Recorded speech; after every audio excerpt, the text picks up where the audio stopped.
ای آن که زی بوی ثروت امروز مستی، با کیف و صفا و عیش و نوش پا بستی.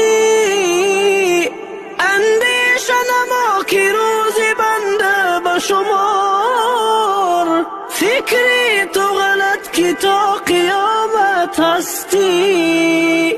ای بنده که امروز چنان مشهوری، از فرض خدا سنت رسول دوری. در قدرت اگر به اوج افلاک رسی، روزی برسد که عاقبت در گوری.